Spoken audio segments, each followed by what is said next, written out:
Security check lane 48 check in counter. Paschim Bangal Vidhan Sabha चुनाव 2026 के लिए सियासी पारा अपने चरम पर है। आज प्रधानमंत्री नरेंद्र मोदी ने बंगाल में 3 चुनावी रैलियां की और ये बता दिया कि टीएमसी की विदाई जनता कर ही मानेगी। जोश, जज्बा और जनसैलाब देखकर बीजेपी का कॉन्फिडेंस हाई है। पीएम मोदी ने आज बंगाल में 3 ताबड़तोड़ रैलियां की। हल्दिया के तमलुक, आसनसोल और वीरभूमि में भी रैली को संबोधित किया और यहां भी ममता दीदी की विदाई के लिए बंगाल की जनता से आह्वान किया।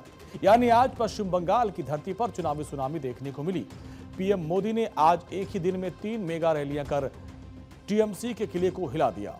दक्षिण बंगाल से लेकर कोयला बेल्ट और फिर वीरभूमि तक, लाल माटी तक मोदी के निशाने पर आज ममता सरकार का निर्मम शासन रहा। क्या है मोदी के इन 3 क्षेत्रों के चुनावी मायने, और वो भी आपको समझना होगा। तमलुक, यहां पर प्रधानमंत्री मोदी ने जमकर गरजे।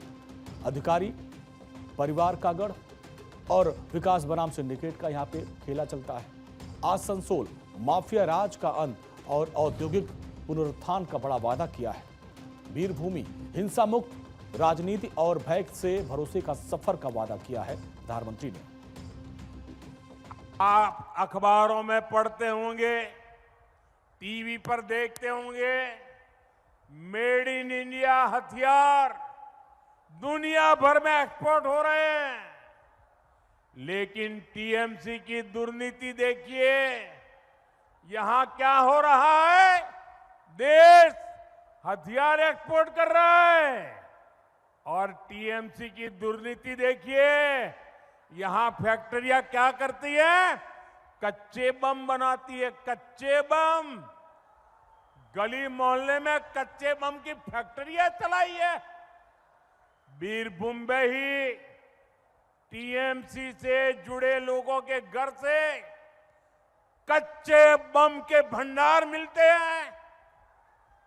टीएमसी ने कच्चे बम के निर्माण को ही कुटीर उद्योग बना दिया है।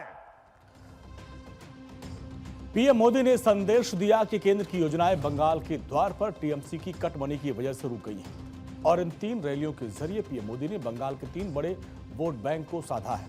तमलुक में विकास, आसनसोल में रोजगार और वीरभूमि में सुरक्षा।